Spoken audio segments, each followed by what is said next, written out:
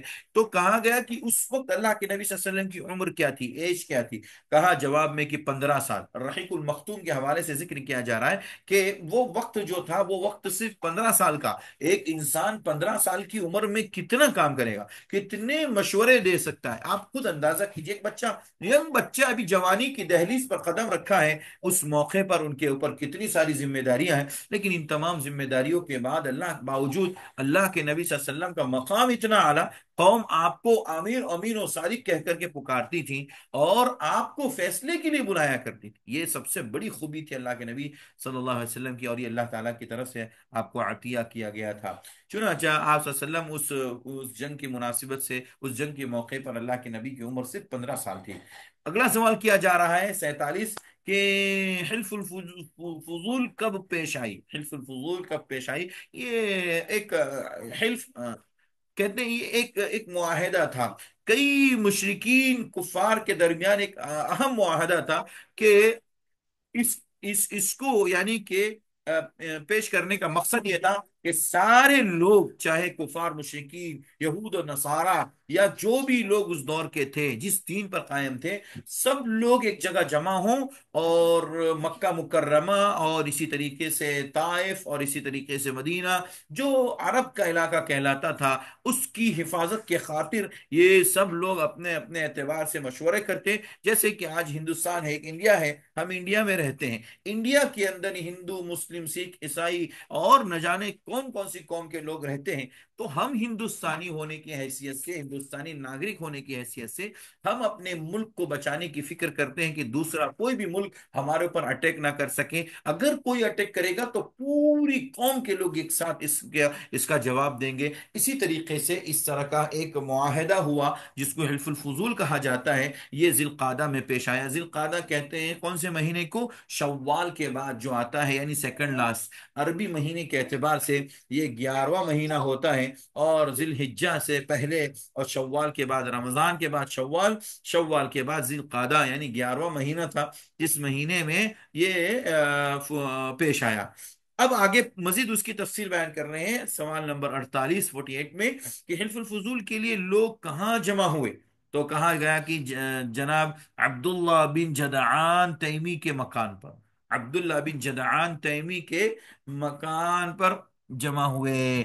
وہ مکان جہاں پر سارے لوگ اکٹھا ہو کر کے اس معاہدے میں شریک ہوئے، وہ کون سی جگہ تھی؟ عبداللہ بن جدعان تیمی کے مکان پر. یہ کہاں ملے گا ہمیں؟ ابن ہشام کی کتاب سیرت النبی میں، اور اسی طریقے سے الرحیق المختوم سیرت کی مائناز کتاب کے اندر آپ کو ملے گا کہ یہ کہاں پیش آیا تھا یا لوگ کہاں اکٹھا ہوئے تھے.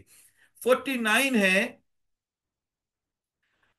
49 ہے سوال نمبر، کس معاہدے کے متعلق نبی کریم صلی اللہ علیہ وسلم فرماتے تھے کہ میں عبداللہ بن جدعان کے مکان پر ایسے معاہدے میں شریک تھا کہ مجھے اس کے عوض سرخ اونٹ بھی پسند نہیں، اور اگر دوران اسلام میں اس عہد و پیمان کے لیے بلایا جاتا تو میں لبیک کہتا. جواب ہے معاہدہ حلف الفضول کے متعلق. حلف الفضول اس جنگ میں آپ بھی شریک تھے اور اپنے چچاؤں کو تیر تھمایا کرتے تھے. اس کا نام جنگ فجار یا فجار اس لیے پڑا. حلف الفضول اس جنگ میں، اس جنگ کے بعد ہی یعنی کہ جنگ فجار کے بعد حلف الفضول کا واقعہ پیش آیا ذی القعدہ کے مہینے میں، اور 5 قریشی قبائل کے درمیان یہ عہد نامہ پیش آیا. 5 قریش کے قبائل تھے بڑے بڑے، ان کے درمیان یہ معاہدہ ہوا. ان قبائل کے نام کون کون سے تھے؟ ایک تو بنو ہاشم تھے، بنو المطلب تھے، بنو اسد تھے، بنو زہرہ تھے، اور بنو تیم تھے. یہ کل ملا کر کے 5 قبائل تھے جن لوگوں کے درمیان یہ حلف الفضول کا واقعہ یا یہ حلف پیش آیا اور یہ معاہدہ ہوا. کہتے ہیں اس کی وجہ یہ ہوئی کہ زبید یعنی کہ یمن کا ایک آدمی سامان تجارت لے کر مکہ آیا. ایک آدمی سامان تجارت لے کر کے مکہ آیا. عاص بن وائل نے اس سے سامان خرید لیا لیکن قیمت ادا نہ کیا. عاص بن وائل نے، ایک مشرک نے اس سے وہ سامان لے لیا مگر اس کی قیمت ادا نہیں کی. اس نے بنو عبد الدار، بنو مخزوم اور بنو جمح اور بنو سہم اور اسی طریقے سے بنو عدی سے فریاد کی، لیکن انہوں نے کوئی توجہ نہ دی. یعنی بڑے بڑے قبائل سے اس آدمی نے جو باہر سے آیا تھا اس نے سامان بیچا تھا عاص بن وائل کو، تو اس کے جواب میں انہوں نے کوئی بھی رسپانس نہیں دیا. تو لیکن کہتے چنانچہ اس نے جبل ابو قبیس پر چڑھ کر چند اشعار میں اپنی مظلومیت کا نقشہ کھینچا اور آواز لگائی کہ کوئی اس کا حق دلانے کے لیے اس کی مدد کرے. اس پر زبیر بن عبد المطلب نے دوڑ دھوپ کی. چنانچہ مذکورہ قبائل کے افراد بنو تیم کے سردار عبداللہ بن جدعان کے گھر میں اکٹھا ہوئے اور آپس میں عہد و پیمان کیا کہ مکہ میں جو بھی مظلوم نظر آئے، خواہ مکہ کا رہنے والا ہو یا کہیں اور کا، یہ سب اس کی حمایت میں اٹھ کھڑے ہوں گے، اور عاص بن وائل نے زبیدی کا حق دے کر اس کے حوالے کیا۔ اس عہد و پیمان میں آپ بھی اپنے چچاؤں کے ساتھ تشریف فرما تھے، اور شرف رسالت سے مشرف ہونے کے بعد فرمایا کرتے تھے کہ لقد شہدت فی دار عبد اللہ بن جدعان حلفا ما احب ان لی به حمر النعم ولو ادعا به فی الاسلام لأجبت۔ اللہ اکبر! یہ خلاصہ ہے جو میں نے آپ کے سامنے سیرت النبی کی کتاب تجلیات نبوت ہے، اس کے حوالے سے میں نے آپ کو حلف الفضول کی کچھ تفصیل بتائی۔ جیسا کہ میں نے بتایا کہ یمن کا ایک شخص سامان لے کر آیا، عاص بن وائل نے اس کو خرید لیا، لیکن کوئی اس مظلوم کی آہو پکار کو سننے والا نہیں تھا۔ اس نے بہت سارے بڑے بڑے قبائل کو اس نے آواز لگائی، لیکن کچھ نہیں۔ چنانچہ عربوں میں آپ جانتے ہیں کہ جب عربوں کی غیرت بہت زیادہ ہوتی، جب ان کو اشعار کی شکل میں اس نے للکارا اور کہا، اپنی مظلومیت کا اظہار کیا کہ کوئی اتنے بڑے شہر میں کوئی مظلوم کی مظلومیت کو سننے والا نہیں ہے، تو زبیر بن عبد المطلب، یعنی اللہ کے نبی صلی اللہ علیہ وسلم کے چچا تھے یہ زبیر، چنانچہ انہوں نے اس کی پکار کو سنا، اور یہ 5 قبیلے جن کا میں نے تذکرہ کیا کہ بنو ہاشم، بنو المطلب، بنو اسد، بنو زہرہ اور بنو تیم، یہ 5 قبیلے کے لوگ عبداللہ بن جدعان التیم کے گھر پر جمع ہوئے، اور وہاں جمع ہونے کے بعد سب نے معاہدہ کیا کہ آج کے بعد سے اگر مکہ مکرمہ کے اندر کسی پر بھی ظلم ہوگا، ہم اس مظلوم کی مدد کریں گے، چاہے وہ مکہ کا رہنے والا ہو یا مکہ کے باہر کا رہنے والا ہو، اس سے قطع نظر ہم اس مظلوم کی مدد کریں گے۔ اللہ اکبر! نبی کریم صلی اللہ علیہ وسلم اس جنگ، اس حلف الفضول میں اللہ کے نبی بذات خود شریک تھے۔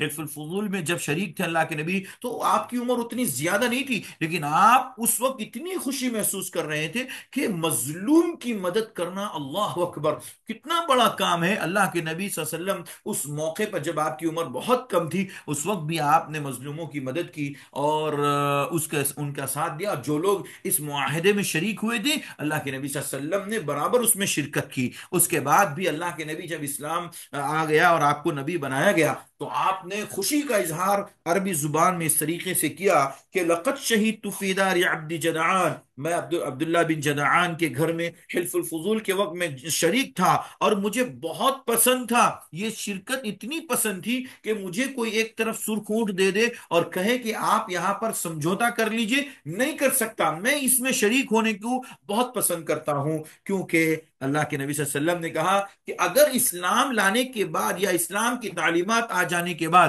یہ سارے قبیلے ایک واپس جمع ہو جاتے اور پھر مجھ سے کہتے کہ آپ آئیے، تو میں ضرور شریک ہوتا، میں اس کو پسند کرتا، کیونکہ یہ قوم کا فائدہ ہے۔ پوری قوم میں کسی پر بھی ظلم ہو، قطع نظر اس کے کہ وہ رہنے والا مکہ کا ہے کہ باہر کا ہے، اس کی کوئی پرواہ نہیں، بس اگر مظلوم ہے تو مظلوم کی مدد کرنا۔ یہ اللہ کے نبی صلی اللہ علیہ وسلم کی پوری زندگی میں، سیرت میں آپ کو بہت اعلیٰ نمونہ ملے گا کہ مظلوم کی مدد اللہ کے نبی کرتے تھے۔ اسی لیے حضرت خدیجۃ الکبریٰ رضی اللہ عنہا نے کہا تھا، جب پہلی وحی آئی اور آپ ڈرے ڈرے گئے تھے اور کہا تھا زملونی زملونی، مجھے چادر اڑاؤ، مجھے کمبل اڑاؤ، جب ہوش آیا اور تھوڑا سا افاقہ ہوا، اس موقع پر حضرت خدیجہ نے کہا تھا کہ اللہ کے نبی نے کہا کہ مجھے موت کا خطرہ ہے، اب میں شاید زندہ نہیں رہ پاؤں گا۔ اللہ کے نبی کی بیوی نے تسلی دیتے ہوئے کہا تھا وَتُعِينُ عَلَى نَوَائِبِ الْحَقِّ، آپ تو وہ ہیں جو حق بات پر لوگوں کی مدد کرتے ہیں۔ اللہ اکبر! حق بات کہیں پر بھی ہو، کسی کے ساتھ بھی ہو، چاہے وہ کافر کے ساتھ ہو، مشرک کے ساتھ ہو، مظلوم کے ساتھ ہو، کسی کے ساتھ بھی ہو، مسلمان کے ساتھ ہو، کسی کے ساتھ اگر وہ حق پر ہے، اللہ کے نبی اس کی ضرور مدد فرماتے تھے۔ تو حلف الفضول یہ آپ کی زندگی میں بہت اہم معاہدہ ہوا، اس میں آپ بذات خود شریک رہے، یہ اس اعتبار سے بہت ہی اہم یہ ایک معاہدہ ہوا تھا جس کا ذکر یہاں پر کیا گیا۔ یہ اس کی تفصیل مزید آپ کو دیکھنا ہو تو سیرت النبی ابن ہشام کی اور الرحیق المختوم میں بھی آپ دیکھ سکتے ہیں، جواب میں دیا گیا کہ معاہدہ حلف الفضول کے متعلق عبداللہ بن جدعان کے گھر میں اللہ کے نبی صلی اللہ علیہ وسلم اور تمام قبیلے کے لوگ جمع ہوئے۔ سوال نمبر 50 ہے، آپ صلی اللہ علیہ وسلم چند قیرات کے عوض اہل مکہ کے کس جانور کو چراتے تھے؟ قیرات کہتے ہیں سکہ چلتا تھا، قیرات سے سکے کو کہتے تھے۔ اس زمانے کے جیسے ہمارے ہاں اس دور میں کرنسیاں ہوتی ہیں اور درہم و دینار اور اسی طریقے سے قیرات، تو چند قیرات کے عوض اہل مکہ کے کس جانوروں کو چراتے تھے؟ کون سے جانور؟ ابھی ہم نے اوپر ذکر کیا، جواب میں کہا گیا کہ بکریاں، یعنی اللہ کے نبی صلی اللہ علیہ وسلم بکریاں چرایا کرتے تھے، اونٹ، گائے، بھینس وغیرہ اور دیگر جانور نہیں چراتے، اللہ کے نبی بکریاں چرایا کرتے تھے۔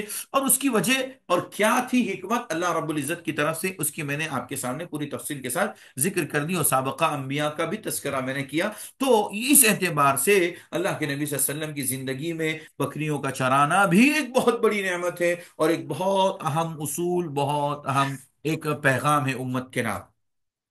اسی طریقے سے سوال نمبر 51 ہے، آپ صلی اللہ علیہ وسلم خدیجہ کا مال لے کر ان کے غلام کے ساتھ تجارت کے لیے کس ملک جاتے تھے؟ حضرت خدیجہ رضی اللہ عنہا اللہ کے نبی صلی اللہ علیہ وسلم کی پہلی بیوی ہیں، لیکن بیوی بننے سے پہلے 25 سال کی عمر اللہ کے نبی کی، اس سے قبل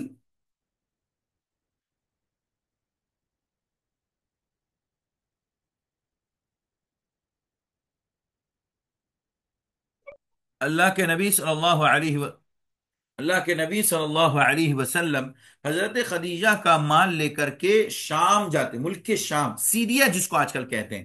آج کل سیریا الحمدللہ اللہ کے فضل و کرم سے آزاد ہو گیا، اور وہاں اسلام کا بلند جو ہے اسلام کا علم، اسلام کا جھنڈا لہرایا، اور وہاں کے جو مظلومین تھے بیچارے بہت سالوں سے، بشار الاسد اور اس قسم کے جو غالی شیعہ تھے، ان شیعوں کی حکومتوں سے، ان کے ظلم و جبر سے اللہ رب العزت نے انہیں بہت سالوں کے بعد نجات دی، اور آج الحمدللہ سیریا جو شام کا علاقہ کہلاتا ہے آج آزاد ہیں۔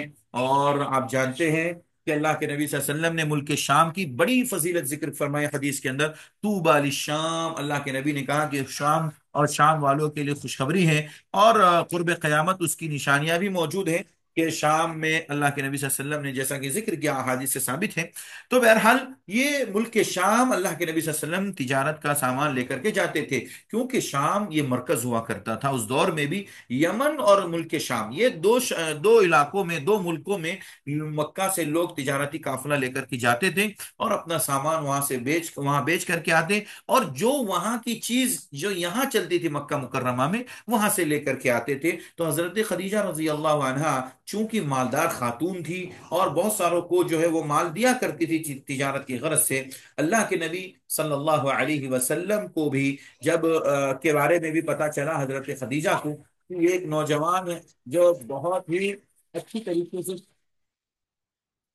بہت اچھی طریقے سے تجارت کرتے ہیں،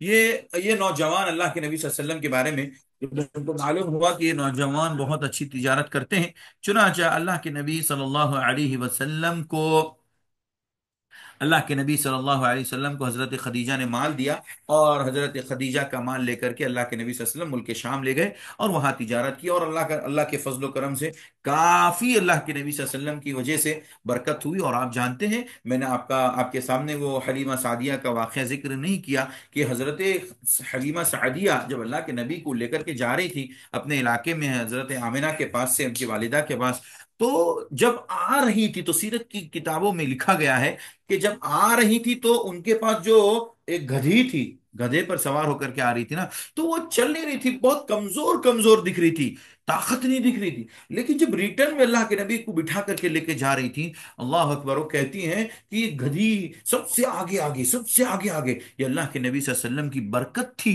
اللہ اکبر، بچپن سے اللہ کے نبی صلی اللہ علیہ وسلم کی برکتیں لوگوں نے ان سے فائدہ اٹھایا، حلیمہ سعدیہ کے یہاں برکتوں کا نزول ہوا۔ اور اسی طریقے سے ایسے ہی حضرت خدیجۃ الکبریٰ نے جب مال دیا تو اللہ رب العزت نے اتنی برکت دی، دوسرے لوگوں کے مقابلے میں کئی گنا برکت دی اس مال میں، جو عام لوگوں کو حضرت خدیجہ تجارت کے لیے دیتی تھی اس میں اتنی برکت نہیں ہوتی، اتنا منافع نہیں ہوتا، اتنا بینیفٹ نہیں ہوتا، لیکن اس مرتبہ اللہ کے نبی کو بھیجا تو بہت بینیفٹ ہوا، اس سے کافی متاثر ہوئی۔ چنانچہ اگلا سوال کہاں پوچھا جا رہا ہے 52 پہ، کہ خدیجۃ الکبریٰ رضی اللہ عنہا کے اس غلام کا نام بتائیے جس کے ساتھ آپ صلی اللہ علیہ وسلم خدیجۃ الکبریٰ کا مال لے کر ملک شام جاتے تھے، وہ نام کیا ہے؟ جواب میں میسرہ۔ یہ آپ کو فتح الباری، ابن ہشام کی سیرت النبی اور رحمت للعالمین الرحیق المختوم کتابوں کے اندر آپ کو اس غلام کا نام ملے گا، میسرہ۔ حضرت خدیجہ نے میسرا ان کا جو غلام تھا حضرت خدیجہ کا، اس کو کیوں بھیجا تھا؟ اس سلسلے میں تاریخ سیرت لکھنے والوں نے لکھا کہ حضرت خدیجہ نے جب پہلی بار بھیجا تو بہت فائدہ ہوا، تو کہا کہ تم جاؤ اور یہ خالی دیکھو کہ یہ بندہ کرتا کیا ہے۔ اللہ کے نبی صلی اللہ علیہ وسلم ایک جوان انسان ہے، اس جوان انسان کی خوبی کیا ہے، یہ کون سی نیت سے، کس ارادے سے، کس اصول سے یہ تجارت کرتے ہیں کہ ان کو اللہ تعالیٰ اتنی برکت دیتا ہے اور اتنا فائدہ اور منافع ہوتا ہے۔ تو میسرہ نے کہا کہ وہ قافلے والوں کے ساتھ بہت اچھے سے رہتے ہیں اور اصول اور ضابطے سے کرتے، کسی کے ساتھ ظلم نہیں ہونے دیتے، اور وعدہ خلافی جو ہے، دھوکہ، جھوٹ، یہ سب چیزوں سے پرہیز، بالکل صاف ستھری ان کی تجارت ہوتی، اسی لیے اللہ تبارک و تعالیٰ انہیں بہت برکت عطا فرماتا ہے۔ چنانچہ میسرہ کی بات مان کر کے حضرت خدیجہ نے اللہ کے نبی صلی اللہ علیہ وسلم سے کافی متاثر ہو کر کے یہ مال کا سلسلہ یا تجارت کا سلسلہ جاری رکھا۔ اس کے بعد جو بہت بڑی تجارت ہونے والی تھی اس کا تذکرہ آگے 53 سوال نمبر پر کیا جا رہا ہے کہ حضرت خدیجہ رضی اللہ عنہا کی شادی کے متعلق نبی کریم صلی اللہ علیہ وسلم سے کس نے گفت و شنید کی، یعنی کس نے بات چیت کی؟ تو جواب یہ ہے، حضرت خدیجہ کی شادی کے سلسلے میں سہیلی، ان کی سہیلی نفیسہ بنت منبع نے، حضرت خدیجہ کی ایک سہیلی تھی جن کا نام نفیسہ تھا، انہوں نے اللہ کے نبی صلی اللہ علیہ وسلم سے گفتگو کی کہ آپ اس سلسلے میں جو ہے حضرت خدیجہ سے نکاح کر لیجئے، وہ آپ سے نکاح کرنا چاہتی ہیں اور متاثر ہیں، دونوں لوگ جو ہیں رضامند ہو جائیں حضرت خدیجہ رضی اللہ عنہا سے شادی کرنے کے لیے۔ چونکہ بیچ میں کوئی کفیل ہونا ضروری جس سے بات چیت پہنچائے اور بات چیت اس سلسلے میں پیغام دیا جائے، تو ان کی سہیلی نفیسہ نے یہ پیغام پہنچایا حضرت خدیجہ کی طرف سے اللہ کے نبی صلی اللہ علیہ وسلم کو۔ اسی طریقے سے سوال نمبر 54 میں کہا گیا کہ نکاح کے وقت آپ صلی اللہ علیہ وسلم کی عمر کیا تھی؟ ہم لوگ جانتے ہیں کہ اللہ کے نبی صلی اللہ علیہ وسلم کی عمر 25 سال تھی، بڑی یہ وہ عمر ہے جو بالکل صحیح اور بالکل مستحق زندگی کی عمر ہوتی ہے، جس وقت میں انسان کو شادی کر لینا چاہیے، اس سے بہت زیادہ آگے نہیں بڑھنا چاہیے۔ بہت سارے بھائیوں کا، بہنوں کا معاملہ ایسا ہے کہ وہ لوگ بلا وجہ جو ہے پیروں پہ کھڑے رہنے کی وجہ سے وہ لوگ اپنی شادیوں کو مؤخر کرتے ہیں، اس میں تاخیر کرتے ہیں، یہ صحیح نہیں ہے۔ شریعت اس بات کی پابندی لگاتی ہے کہ بچہ بچی اگر ان کے اخلاق صحیح ہیں اور بلوغت کو پہنچ جائے تو شادی کر دینا چاہیے، اس میں تاخیر نہیں کرنا چاہیے، الا یہ کہ کوئی عذر شرعی موجود ہو۔ اگر عذر شرعی یعنی تعلیم، جیسے دینی تعلیم حاصل کرتے ہیں، دنیاوی تعلیم کے لیے تو کوئی ایسی عذر نہیں ہے، لیکن اگر ہے تو پھر شرعی عذر ہو تو پھر آپ مؤخر کر سکتے ہیں۔ لیکن اگر آپ کو ایسا لگ رہا ہے کہ فتنے کا دور ہے، فتنے کے دور میں ہمارے بچے بچیاں اور ان کو بھی فتنہ لائق ہو سکتا ہے، تو بہرحال اس معاملے میں تاخیر نہیں کرنی چاہیے۔ نبی کریم صلی اللہ علیہ وسلم اس دور میں تھے جس دور میں فتنہ عام تھا اور ہر طرف ظلم، زیادتی اور نہ جانے کون سی برائیاں جو عربوں میں نہیں تھی، ساری برائیاں تھی، لیکن اللہ کے نبی صلی اللہ علیہ وسلم اللہ کی نگرانی میں تھے اور اللہ رب العزت آپ کی حفاظت کر رہا تھا ہر قسم کے گناہوں سے، ہر قسم کے شر سے، ہر قسم کے فتنے سے۔ اس وجہ سے اللہ رب العزت نے آپ کو بچایا اور آپ کی 25 سال کی عمر میں حضرت خدیجہ سے نکاح ہوا۔ 55 سوال نمبر پوچھا جا رہا ہے کہ نکاح کے وقت حضرت خدیجہ کی عمر کتنی تھی؟ صحیح جواب یہی ہے، رحمت للعالمین جو سیرت کی کتاب ہے اس میں اور رحیق المختوم میں 40، بعض لوگوں نے دوسری باتیں بھی کہی ہیں، لیکن صحیح اور درست بات یہی ہے، حضرت خدیجہ رضی اللہ عنہ پہلے سے مطلقہ تھی، شادی شدہ تھی، اور شادی شدہ تھی، مطلقہ کی بات نہیں، شادی شدہ تھی وہ، اور شادی ان کی ہو چکی تھی اللہ کے نبی صلی اللہ علیہ وسلم سے۔ یہ یوں سمجھیے کہ دوبارہ شادی ہوئی اللہ کے نبی صلی اللہ علیہ وسلم سے، جس وقت شادی ہوئی اس وقت حضرت خدیجہ کی عمر 40 سال، یعنی تقریباً بیوی اور شوہر کے درمیان 15 سال کا فاصلہ تھا۔ آج ہمارے ہاں 1 انچ کی تھوڑی سی اوپر نیچے لڑکی چھوٹی عمر کی یا چھوٹی ہائٹ کی ہے تو واللہ بتائیں کہ آج ہمارے ہاں بہت بڑا مسئلہ ہے کہ ہائٹ کو لے کر کے مسائل، کوئی اس کے تعلق سے ان کی سیرت، ان کی خوبصورتی کو دیکھ کر کے مسائل، ان کے مال کو لے کر کے مسائل۔ اللہ کے نبی نے 4 چیزوں کی بات ضرور کی، مگر ترجیح کس کو دیا ہے؟ ترجیح دین کو دیا ہے اللہ کے نبی نے، تو دینداری کو ترجیح نہیں دیتے۔ یہاں پر میں نے دیکھا بہت سارے لوگوں کو جن کے رشتے ٹوٹ گئے، کس وجہ سے؟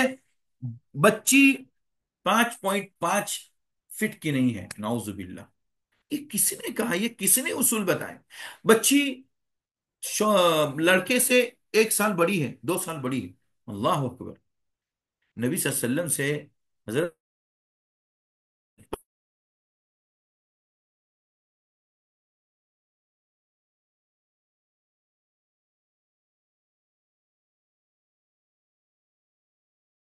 بات نہیں تھی، لیکن اللہ کی نگرانی، حضرت محمد رسول اللہ صلی اللہ علیہ وسلم کی پوری زندگی کا وہ گزارا ہے اللہ کے نبی نے، اللہ کی نظر میں، اللہ کی نگرانی میں، اس لیے کوئی بھی کام آپ کا اللہ کی رضامندی کے خلاف نہیں ہوا۔ 56 حدیث، سوال نمبر 56 ہے، آپ نے حضرت خدیجہ کی مہر میں کیا مقرر کیا؟ ظاہر سی بات ہے، مہر تو ہر حال شادی کا کام، شادی جو ہے ادھوری ہے، بلکہ ایسا آدمی جو مہر نہ دے اور ایسی حالت میں مر جائے، قیامت کے دن وہ اللہ تعالیٰ سے زانی ہو کر کے ملے گا۔ یعنی دنیا میں اس نے اپنی بیوی سے شادی کر لی، مہر متعین کر دیا تھا اتنا اتنا دوں گا، اور نہیں دیا جان بوجھ کر کے، اور مر گیا، اور اس کے بعد بھی نہیں دیا گیا، تو اللہ سے قیامت کے دن اس حال میں ملے گا کہ وہ زانی ہوگا، نعوذ باللہ۔ اللہ اکبر، اتنی بڑی سزا ہے ایسے لوگوں کی۔ تو وقت مہر پھر فور دے دینا چاہیے، ہینڈ ٹو ہینڈ، جس وقت نکاح ہو اسی وقت مہر دے دینا چاہیے۔ دیکھیے اللہ کے نبی نے، آپ ایک یتیم انسان، ایک نوجوان انسان، لیکن آپ کے پاس 20 اونٹ، واہ، 20 اونٹ کس کو کہتے ہیں آپ سوچیے، بہت ہے 20 اونٹ۔ ایک اونٹ کی قیمت اگر ہم آج کے دور کے حساب سے لگائیں تو 1 لاکھ سے کم میں نہیں آتا ایک اونٹ، ایک اونٹ 1 لاکھ سے کم میں نہیں آتا، 20 لاکھ روپے آپ نے مہر متعین کیا۔ سوچئے آج کے دور کے حساب سے اس دور میں کتنا قیمتی رہا ہوگا، اونٹ سب سے قیمتی جانور مانا جاتا ہے عربوں میں، اس لیے اللہ کے نبی صلی اللہ علیہ وسلم نے 20 اونٹ، اللہ کے نبی صلی اللہ علیہ وسلم نے مہر میں متعین کیا۔ بعض لوگوں نے 6 کا ذکر بھی کیا ہے، لیکن صحیح بات 20 اونٹ کی ہے۔ خیر، تو معلوم کیا ہوا کہ اللہ کے نبی صلی اللہ علیہ وسلم نے حضرت خدیجہ سے جب نکاح کیا، اس وقت آپ نے مہر میں 20 اونٹ متعین کیے۔ آگے سوال نمبر 57، آپ صلی اللہ علیہ وسلم نے سب سے پہلی کس خاتون سے شادی کی؟ خدیجۃ الکبریٰ سے، ابھی ہم یہاں پر پڑھ ہی رہے تھے اور یہ بات ہمارے سامنے سے گزری۔ اچھا، سوال نمبر 58، اس زوجہ مطہرہ کا نام بتائیے جن کی زندگی میں آپ نے دوسری شادی نہیں کی۔ یہ خدیجۃ الکبریٰ ہے، خدیجۃ الکبریٰ ہی ہیں جن کی موجودگی میں آپ نے دوسری شادی کبھی نہیں کی، جب تک حضرت خدیجہ زندہ رہیں، 10 نبوی تک، 10 نبوی تک اللہ کے نبی صلی اللہ علیہ وسلم کی زندگی میں حضرت خدیجہ رہیں، تب تک آپ نے کسی سے شادی نہیں کی، تب تک آپ نے کسی سے شادی نہیں کی۔ یہ آپ کی حضرت خدیجہ سے اعلیٰ درجے کی محبت کی دلیل ہے جو اللہ کے نبی صلی اللہ علیہ وسلم نے پیش کی۔ سوال نمبر 59، نکاح کے بعد خدیجہ نے حضرت محمد رسول اللہ صلی اللہ علیہ وسلم کو جو غلام ہبہ کیا تھا اس کا نام بتائیے۔ ہاں، حضرت خدیجہ نے جو غلام دیا تھا نبی کریم صلی اللہ علیہ وسلم کو نکاح کے بعد، وہ حضرت زید بن حارثہ رضی اللہ عنہ، زید بن حارثہ رضی اللہ عنہ ہے، وہ غلام ہیں جو حضرت خدیجہ کے تھے، اللہ کے نبی صلی اللہ علیہ وسلم کو بطور گفٹ، بطور ہدیہ اللہ کے نبی صلی اللہ علیہ وسلم کو حضرت خدیجہ نے دیا تھا۔ آج بھی بہت ساری ماں بہنیں جو شادی کرتی ہیں اپنے شوہر کے لیے، جو پہلے دن جو ہے بہت سارے ہدیے تحفے لے کر کے جاتی ہیں، اور لے کے جانا چاہیے، بعض لوگ گھڑی، بعض لوگ کچھ، بعض لوگ کپڑے وغیرہ، پتہ نہیں کیا کیا چیز، تو بہرحال خوشی کے طور پر دینا چاہیے شوہر کو۔ یہ حضرت خدیجہ نے زید بن حارثہ کو بطور ہدیہ دیا تھا۔ اسی طریقے سے سوال نمبر 60 ہے، اس صحابی کا نام بتائیے قرآن میں جن کا نام آیا، یہی ہے زید بن حارثہ۔ سورہ احزاب کی آیت نمبر 37 میں اللہ رب العزت نے کہا فَلَمَّا قَضَى زَيْدٌ، قرآن میں کہا کہ جب انہوں نے، زید نے ان سے اپنی ضرورت کو پورا کر لیا۔ وہ کون خاتون تھی، وہ اس کے بارے میں اہل علم میں کہا زینب رضی اللہ عنہا سے ان کی پہلے شادی ہوئی تھی، پھر انہوں نے انکار کر دیا۔ بہرحال وہ ایک لمبا جو ہے قصہ ہے، آپ وہاں پر پڑھیں گے انشاءاللہ، زندگی رہے گی تو پھر ہم اس کے اوپر مختصر گفتگو بھی کریں گے۔ تو صحابی رسول یہ زید بن حارثہ ہیں، اللہ کے نبی صلی اللہ علیہ وسلم کو غلام کے طور پہ دیے گئے تھے ہدیے میں، ان کا نام قرآن مجید کے اندر آیا۔ یہ صحابی خوش نصیب صحابی ہیں جن کا نام قرآن مجید کے اندر آیا ہے۔ اب یہاں سے انشاءاللہ گفتگو آئندہ درس میں آئندہ ہفتے ہوگی۔ اللہ سے دعا ہے اللہ ہم سب کو عمل کی توفیق عطا فرمائے، سیرت النبی پڑھنے، سمجھنے اور اس کے مطابق زندگی گزارنے کی توفیق عطا فرمائے، آمین۔ وآخر دعوانا ان الحمدللہ رب العالمین، وصلی اللہ علی نبینا محمد وعلی آلہ وصحبہ وسلم، والسلام علیکم ورحمۃ اللہ وبرکاتہ۔